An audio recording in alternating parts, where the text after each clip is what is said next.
This is Melissa from the Ranting Shop, and this is your review for Ready to Love Season 6, Episode 10.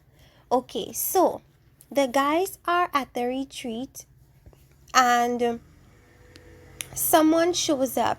The person that was MIA for most of the trip decides to show up finally. But before we talk about this, Tori was the one sent home. Nobody's surprised.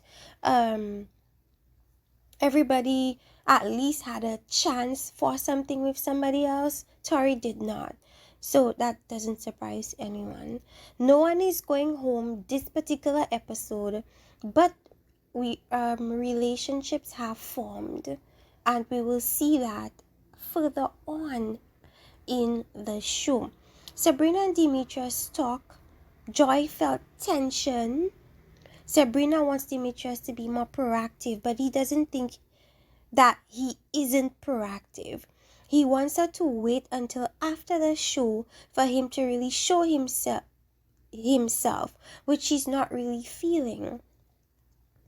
He says he's not gonna give her 100 until they're more exclusive.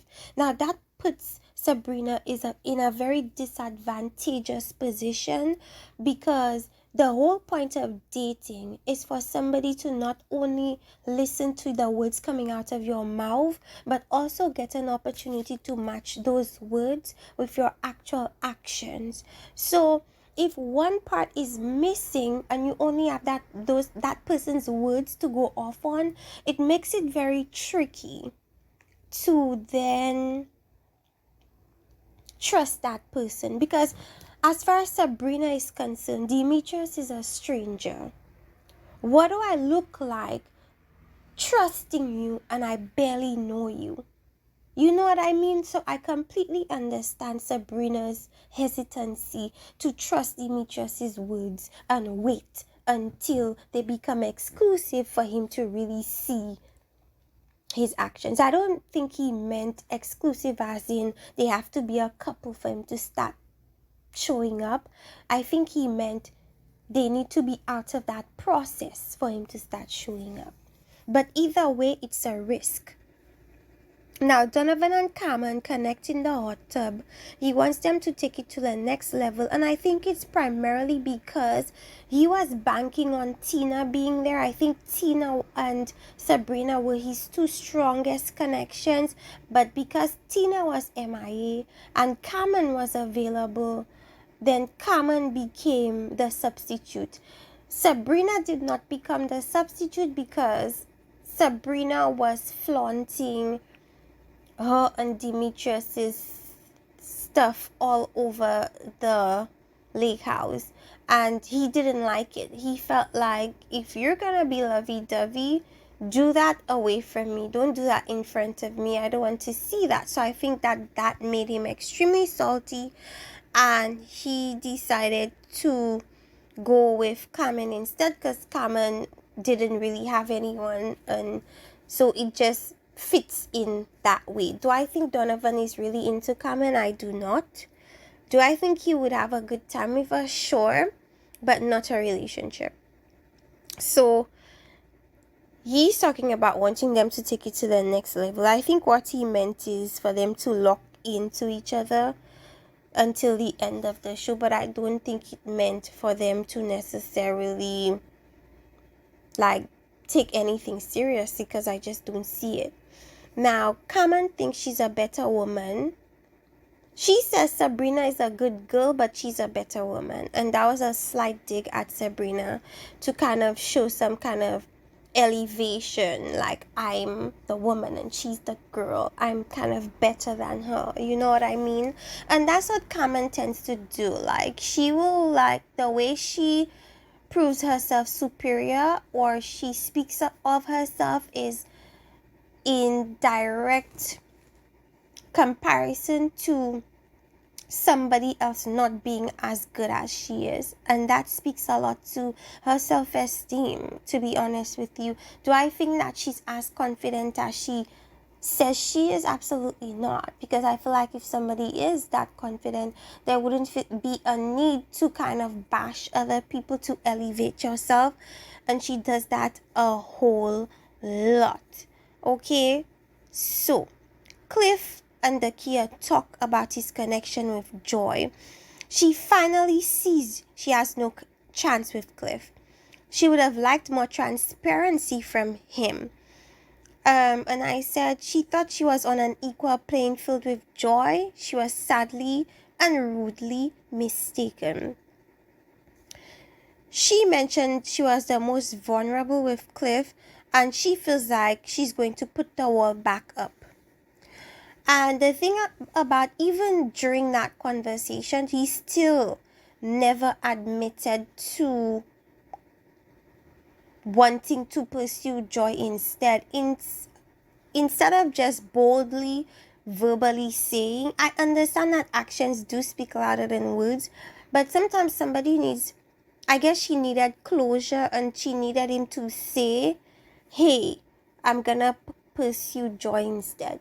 He didn't do that. Instead, he wanted his actions, I guess, to speak louder than his words, because in a sense it's difficult to, I guess, say that to somebody you care about because you don't want to hurt their feelings and stuff like that. But still, he still didn't say anything. That's why I tell people, it's not about saying, oh, I'd rather pursue A or I'd rather pursue B. It's about the actions that you show. Who are you showing the most interest in? That's the thing that should get people or give people the answers that they need. So she finally saw that. She finally let him go. So in a sense, she let him off easy, because she already said, okay, I already see that is happening, good for you, go do that, as opposed to waiting for him to explain everything and say, yes, I have a stronger connection with Joy, as you saw, and I want to pursue that more. Not that there's anything wrong with our connection, but me and Joy's connection is just a stronger one. She never allowed him to see that. Anyways, she's feeling emotional. But Cliff was already wearing his jacuzzi outfit and headed straight to the jacuzzi where Sabrina, Cliff, and Joy were.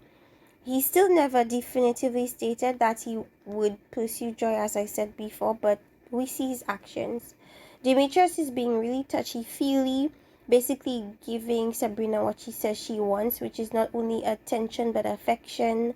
I think it's coming a little bit too late, because where was that earlier on in the process? Tina comes through. The men are pissed, mostly Donovan and Paul. She speaks with Donovan. She says her bonds aren't strong enough and she's fine with not being in good standing with the men, because I think Donovan thought that would bother her. But the whole reason why she didn't show up is because she didn't give a damn. She didn't care who put her in the last position. She wanted to leave. She wants an excuse to leave, so she's completely fine. To me, Tina just seemed like she wanted to tell them she didn't want to stay, but she just didn't know how to say it. And so, in a sense, she is putting herself in a position where she can just leave without having to say that she wants to leave. That's what it seems like. So, Donovan says, contrary to what Tina was saying, he felt like they were having this strong bond with each other. And according to Tina, there was nothing strong enough for her to go to that lodge.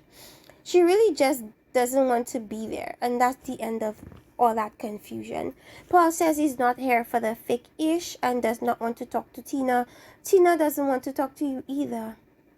Does Tina look like she cares about talking to Paul about anything? Absolutely not.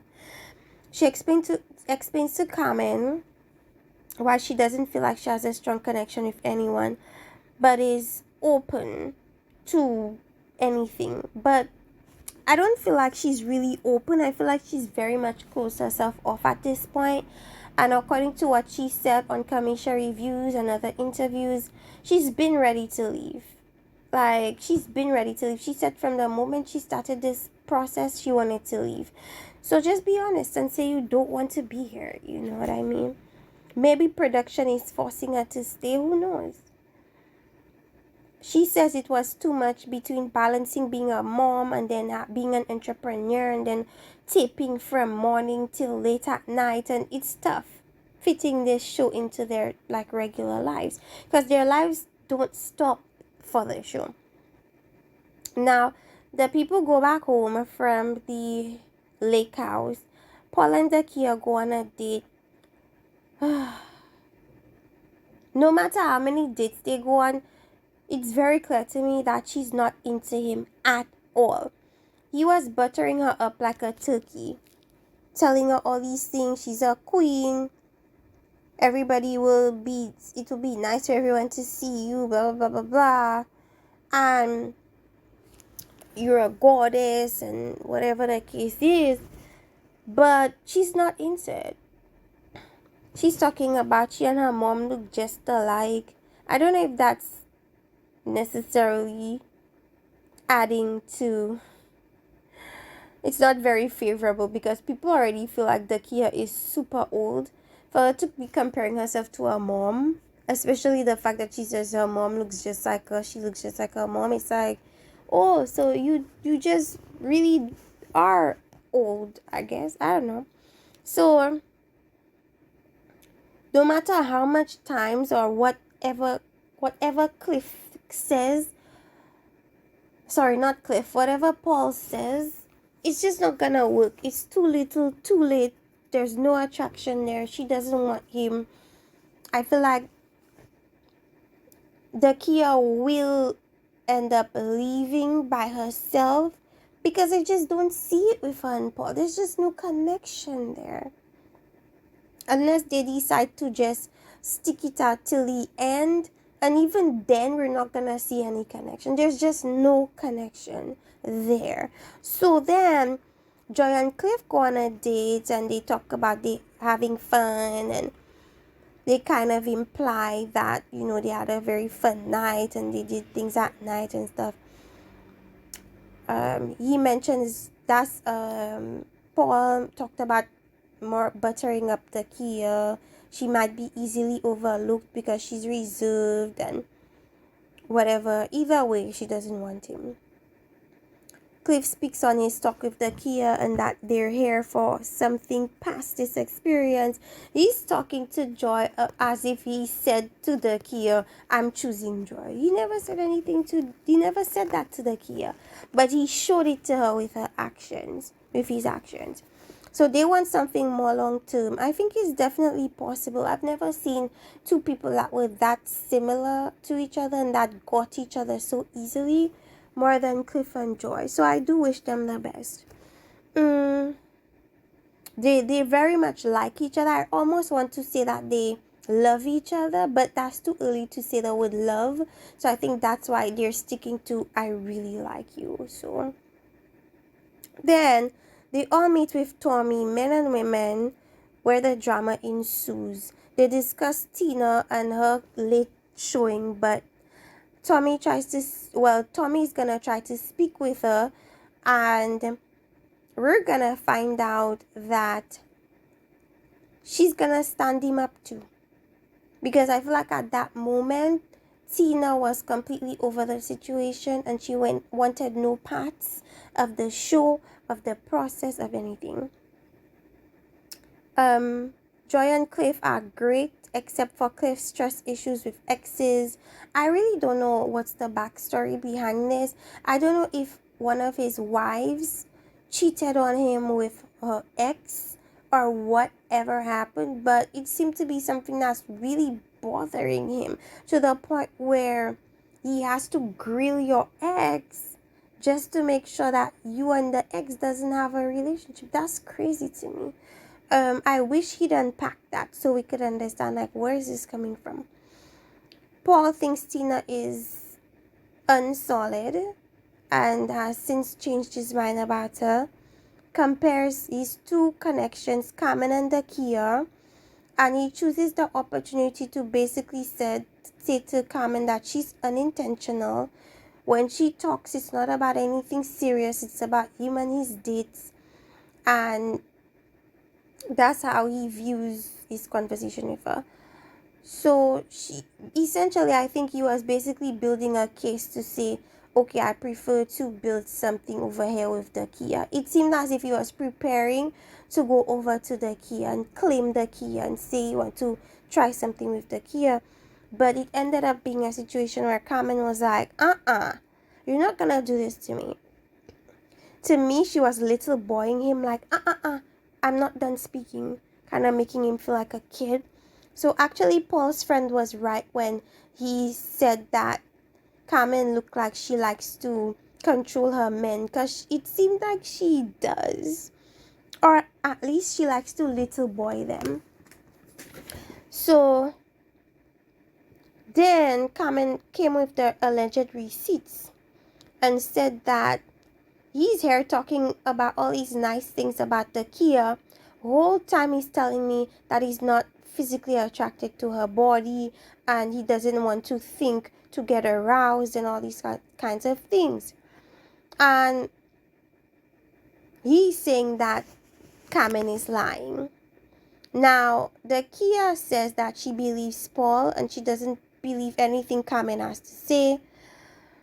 She thinks Carmen is bitter since the Eric situation. She thinks that Eric got sent home because of her, and because of that, Carmen lost the connection and kind of blames Dakiya for it. Implies that Carmen's body was purchased in the back and forth with Dakiya and Carmen. Donovan is not pleased with any of the women, thinks that what they're doing is childish. And I mentioned that Sabrina is really starting to annoy me right now. She knows she doesn't want Donovan, but she kind of keeps him in her top two, which is kind of irritating me. She thinks Demetrius is a solid guy, but she thinks their core selves might not be a harmonious fit. And I also agree. Donovan seemed very salty about Sabrina and what he saw at that lake house. And so because of that, I think that's one of the reasons why all of a sudden Carmen became his number one interest. Do I truly believe that he's interested in Carmen? I do not believe that for 1 second. It just seemed like he was embarrassed, and that is mainly why he decided to go for Carmen instead, kind of to save face, so to speak. I said, why is she acting like she's the bachelorette or something? She thinks he takes it as a slight when it wasn't, because Donovan said like Sabrina showed her real self and told him that he would be next to go home. And that is why I said, why does she think she's the bachelorette? Because if anybody knows the bachelorette, you know that the women or the woman gets to decide who stays and who goes. And by making that statement, it almost seems as if she's the sole bachelorette and these men are vying for her love and affection. Anyway, she denies telling Donovan that he was going home next.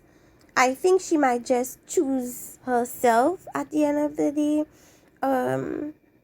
Sabrina thinks she's having to trust Demetrius' words because she doesn't have his actions to look at, as I said before, which is kind of putting Sabrina in a very tough situation, because it's like, let me leave this seemingly safe environment and trust you when I barely know you. Alright, so now we see in the future scenes that Tommy is gonna go and speak with Tina face to face. We see that Tina doesn't show up. Tommy comes back and informs the group that Tina didn't show up. Paul is talking about, oh, he's so annoyed. And I'm like, why are you annoyed? Didn't you say that you wanted nothing to do with Tina? So why do you care what she does? Like, mind your business and focus on Dakiya. So what I really think is he held Tina in a higher regard than he held Dakiya. To me, he didn't even really respect Dakiya. Talking about Dakiya looks like she likes to be turned out after 9 a.m. or 9 p.m. or whatever he said. So he himself saw Dakiya as this sexual object, and now he wants to act as if all of a sudden she's a goddess and she's a queen. That's some BS. Now, Joy meets Cliff's parents and she's talking about going back to Mexico. I don't know how that's gonna impact their relationship. I don't know how long she's gonna go to Mexico. Sabrina thinks Donovan is a bitter baby. And I think in the end, Sabrina will just end up choosing herself, because to me, both men are dead ends. Both men are dead ends. I don't think I see it with either man. I think that at their core, Sabrina and Demetrius are too opposite to work. And as far as her and Donovan are concerned, I think Donovan feels like he's being played with the same way Tori felt played with by Sabrina, in that she says one thing to him, but then in the public eye, she's showing physical affection to Demetrius. So here she is having to explain that she never closed off, or never said she didn't have anything with Demetrius and stuff like that. So we're gonna see how that plays out. It seems like it's the same situation with Tori, in that Donovan feels like he's being played with. We're gonna see how that goes. Let me know what you guys think. This is the Ranting Shop. This is me. I'm Melissa. Like, subscribe, and see you next time. Bye bye.